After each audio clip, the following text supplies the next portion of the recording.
The channel has turned 2 years old and we've ticked over 70,000 subscribers, and it just absolutely blows my mind. So in this video, I've got a bit of a list of things that I wanted to get through today. I wanted to go through the channel history, how to be healthy, why I'm excited for the longevity field. I wanted to touch on DNA methylation clocks, talk about fasting, and some of the goals for the channel. But before we get into any of that, I wanted to give a massive thank you to all of you for being a part of this journey. When I started this channel, in my wildest dreams, I never thought that we would get here and that there'd be 70,000 of you that elected to click the subscribe button and to be a part of this. So thank you so much. I thought I wanted to start this video by just giving a bit of background about me and how I ended up here. So as of right now, I live in Auckland, New Zealand. I'm living with my partner and my 11-month-old now baby boy. I currently work full-time at the clinic. I get up at 4 a.m. every morning, and that's to make sure that I've actually got the time to get all the research that I need to get done for this channel. And so right now it's 6 o'clock in the morning and I'm recording this, but I absolutely love it. I love looking into this field because there's so many exciting things that are happening, and there's also a few areas that I do touch on that I think people should know that we've explored that path and we should probably move on to something else in this longevity field. I went to medical school in Auckland University. And I graduated in 2015. And then how it works in New Zealand is that it's a 6-year degree, and then you do 2 years as a junior doctor in the hospitals, which is what I did, and then I became an orthopedic registrar or an orthopedic resident.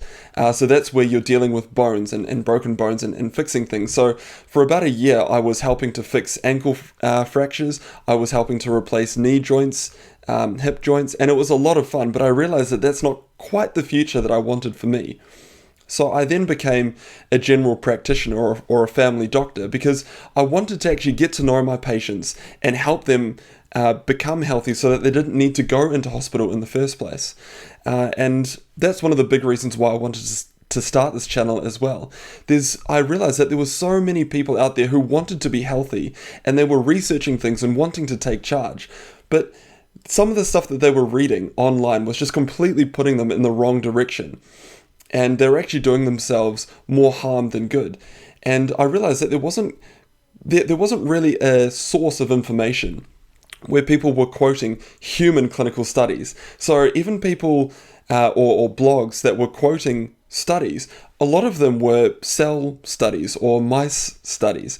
And yes, those things are interesting, but it's the human data that actually really matters here. So I wanted to create a channel where people could access this research, and hopefully I can convey it in a way that's understandable. And I'm still working on that. But that's how I got into this field. And the Kickstarter actually to start this channel was people like Dr. David Sinclair when he was on the Joe Rogan podcast. Because I realized that there was a lot of research going on in the Healthspan field, and I wanted to be a part of it. That kind of brings us on to how to be healthy after looking at all of the data. And what I realized is, yes, supplements are interesting, and that's, a big part of my channel.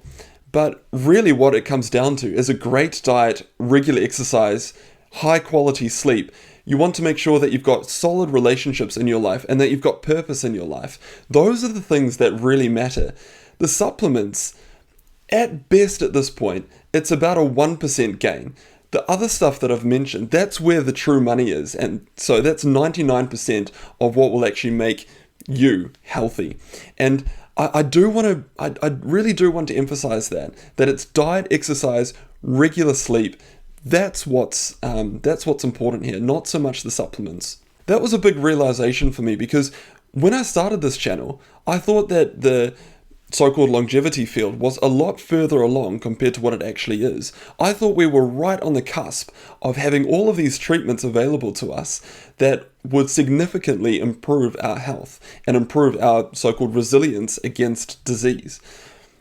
After looking at the data and talking with numerous scientists in the field, I've come to the realization that unfortunately we are still very far away from having treatments that extend lifespan in humans. So yes, we might be able to improve health span, so as in the amount of our life where we're disease-free and we've still got all of the energy and bodily function, if you like, to actually do the activities that we want to do. But in terms of extending maximum lifespan, further, so right now there's a theoretical limit for human health, for human lifespan, and it's around 115 to 120 years old, and we are still quite far away from being able to push past that barrier.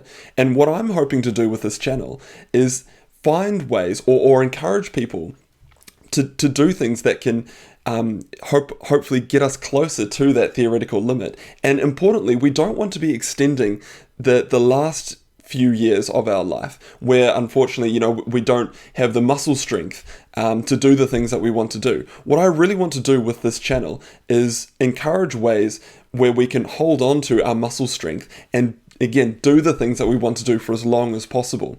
That is the goal. So that's health span compared to lifespan. Yeah, so that was a big realization for me this year when I was looking into things like NMN, when I was looking into things like resveratrol. Again, I thought I thought these therapies were just about to come through and be rolled out wide scale, but I think we are still quite far away, unfortunately. But I'm still very excited about the potential that this field has, particularly around molecules such as rapamycin. So why I'm excited about rapamycin is because of its mechanism, and this is one of the reasons, big reason why I want to study it myself in my own clinical trial, is it looks like if you use rapamycin intermittently, as in once a week, there's a strong possibility that we can actually use that molecule in combination with exercise to hold on to our muscle strength. And I find that particularly interesting because if you can hold on to your muscle strength, then there's less of your life that's spent in a rest home or private hospital because you can, again, hold on to your muscle strength to do the things that you want to do. And that gets me up in the morning, certainly. And that's why I can get up at 4 a.m. because I want to get this study done and I want to make sure that it does make a difference for people. If I had to pick one area where I'm most excited for, the health span field, it would be intermittent rapamycin dosing. So I'm super excited to see where we end up with that field. And as soon as I've got my clinical trial design finalized, we're going to be rolling out a crowdfunding campaign, if you like, to get this trial underway. So I'm really, I hope to share more details with you soon. And hopefully you'll contribute to that study because, I think this will be quite a powerful thing if we can find a way in combination with a great diet and regular exercise to hold on to our muscle strength for as long as possible. I do want to touch on a few difficulties that I've had this year. So I do work full time at the clinic and I am getting up at 4 a.m. and, I am trying to raise my son. And because I'm now a family doctor, I get to know my patients really well, which is exactly what I wanted. But unfortunately, you can't stop patients at passing away at the end of their life. So it's been tricky because I've got to know a few patients really well over this year and, they're coming to the end of their life. One of them had Parkinson's disease and he's passed away. So, having to go into someone's home and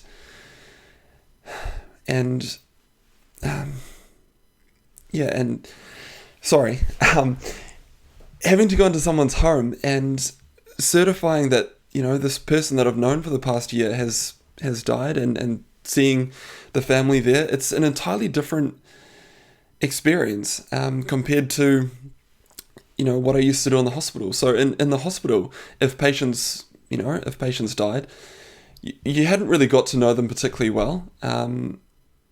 So you could, certify the death and sign the death certificate, and it affects you, but it's not like this. It's not, where you've really gotten to know the person, you've really got to know the family, and you're seeing them in their own home. So I've been struggling a bit with that, to be honest, this year, and it's ironic that I've got a channel that's, talking about so-called longevity research and health span research, and that for me that encompasses the whole journey, including right at the end of for a patient's life. So I've really been struggling with that. So every now and again, I've just had to take some time out to try and recuperate because it's hard. And as of this week, so the 7th of November in New Zealand, there's been a law that's actually come into effect. It's called the End of Life Choice Act. And essentially, for people that have got terminal illnesses for longer, and have got less than 6 months to live, and are in incurable or intolerable pain or suffering, there's the option now where those people can choose euthanasia. So, as a family doctor, that is going to be a service that I'm going to be expected to, to help provide. And I'm really struggling with that as well.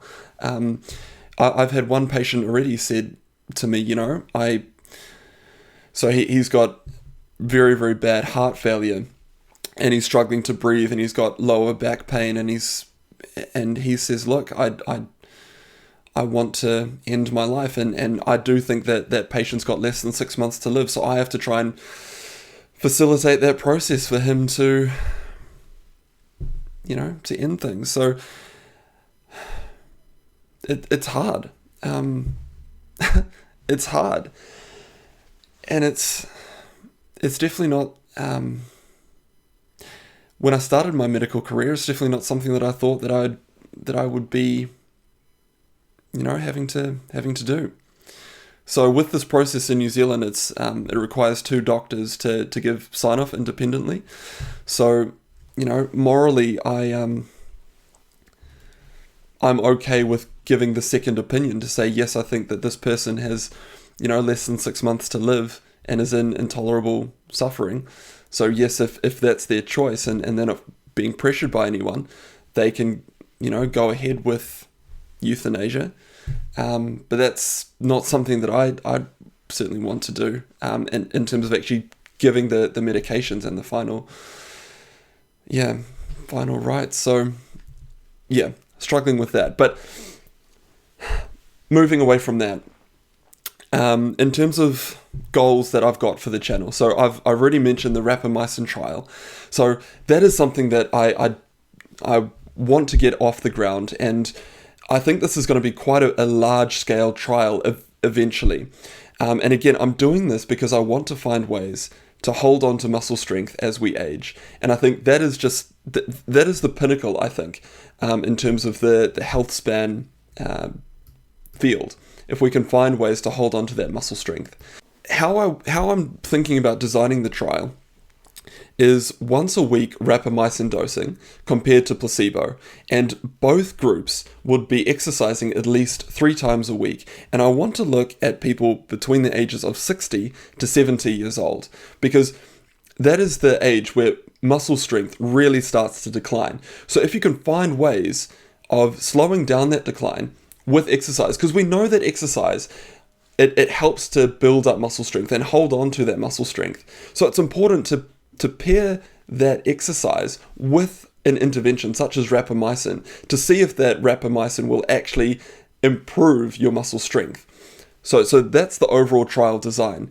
But there's so much more work compared to when I first went into this in terms of actually designing that trial. So we're coming to the end of that. And again, I'm partnering with Lifespan.io for the crowdfunding part of that trial to actually get it underway.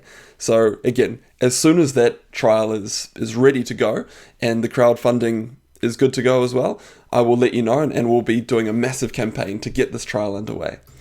Other goals for the channel.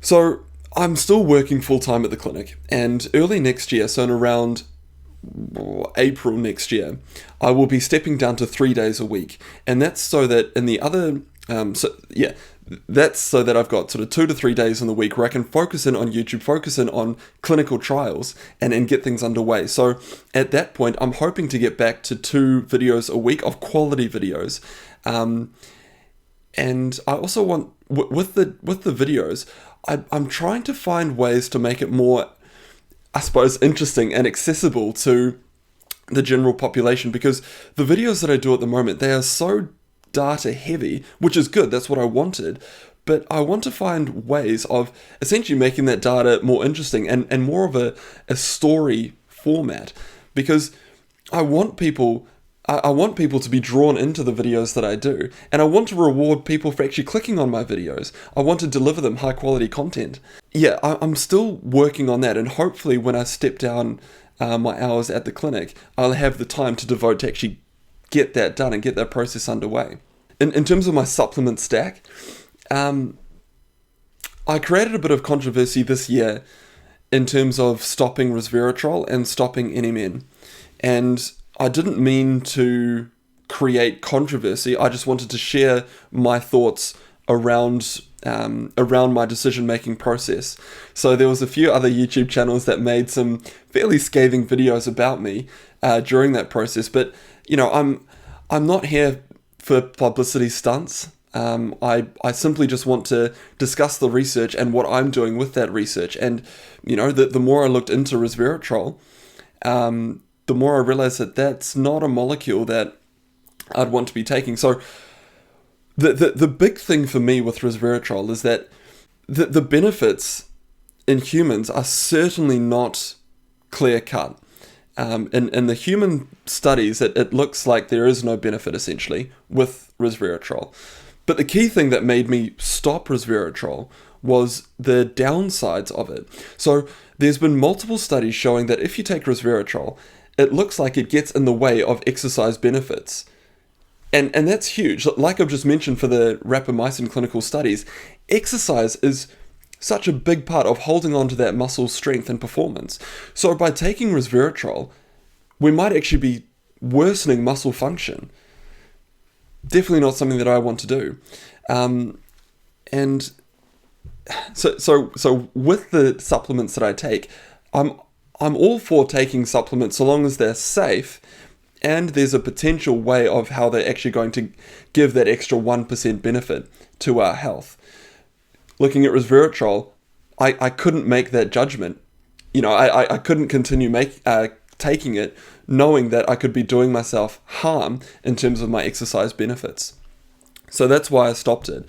When it came to stopping NMN, I stopped that because I realized that we don't have the human data yet confirming that there is going to be a benefit, and I was concerned about the possibility of essentially overdosing in the long run, because we don't know what these molecules are going to do if we take them in massive doses over a significant period of time. So I'm only 29, I'm turning 30 in a couple of weeks, and we don't know what's going to happen to humans if they take, massive doses of NR or NMN. So I stopped NMN because, again, I'm only 29, the benefit for me is probably less. And if I just take another molecule, so niacin, at a much lower dose, I'm probably locking in any benefit that I'd see from these so-called NAD boosting molecules. And I'm minimizing any downside. So it's just a conservative approach. That's why I stopped taking NMN. But I know that as I age, I'm probably going to need more support for my NAD levels, and that's when I'll add in most likely nicotinamide riboside, but at a much lower dose, again, to lock in any benefits that I'd get and minimizing any downside. In terms of other supplements that I'm currently taking that I'm not convinced about, when I first started looking into apigenin, I was very excited about it because it looked like a fantastic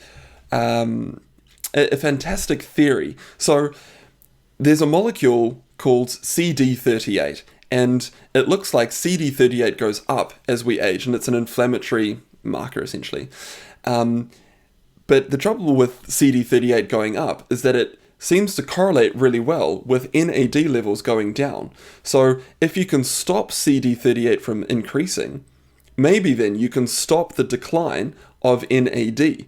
And therefore you wouldn't need to, take niacin or nicotinamide riboside because your NAD levels would be fine. It's an interesting theory, and, I still take apigenin.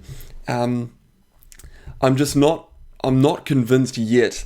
There's no convincing data yet in humans that apigenin supplementation will give benefits in humans, but I'm still taking it because there's likely no downside. So there is the theory of health benefits by taking apigenin, and there's no real downside. So I'll continue taking it, but that's a molecule that I've flirted with the idea of stopping. But other than that, I'm pretty proud of the supplement stack that I've got. So it'll be linked in the description if you're interested. And I don't foresee any huge changes to that in the near future, at least. I want to touch on DNA methylation clocks. There's been a lot of hype around these so-called DNA age methylation clocks because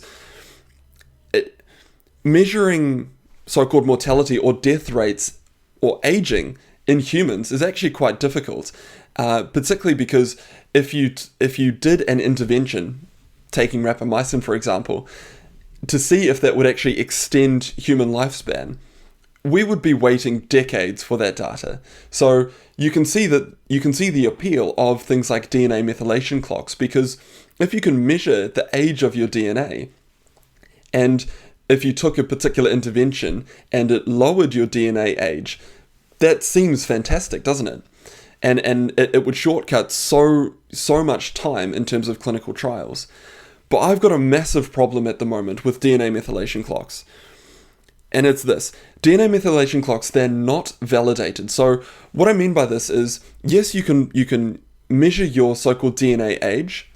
How does that correlate to muscle function? How does that correlate to your resilience against disease? So my concern is that clinical studies will be using these DNA methylation clocks as their primary outcome. And they can say, well, if you do this particular intervention, you can lower your DNA age, and that's fantastic.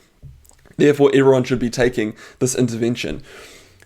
But that's not how science should be done. What we should be measuring is functional outcomes. So, how far can people walk? What is their grip strength? What is their bench press strength? What is their resiliency against disease? Those things matter. It's not so much the DNA methylation age. And until we've validated the DNA methylation age against those functional outcomes, I'm concerned about the importance that people are putting to the DNA methylation clocks. So I hope that makes sense. What I propose before, the excitement around DNA clocks gets ahead of ourselves is validating it. If you can show that, if you take a group of people who don't exercise and you measure their DNA age, and then you say, okay, we're going to exercise 4 times a week, and that results in improved strength, and it shows that the DNA age has reduced, then you can say, look, if you decrease your DNA methylation age using these particular clocks, that's validated to improving your muscle performance. We need those studies first. And it sounds like semantics, but it's so important, because otherwise we'll just be measuring the wrong things and leading ourselves down rabbit holes that unfortunately will be fruitless. So that's my 2 cents about DNA methylation clocks, and that's why I haven't purchased one of those clocks, and I haven't shared those results with the channel, because I don't see the value in it yet. We need to validate it in human clinical studies, particularly with things like exercise and resilience against, flu viruses and that sort of thing. But anyway, that's the 2-year anniversary, and those are some of the questions that you asked me to cover. So once again, a huge thank you to all of you for being a part of this journey. I could not have imagined that we'd get this far.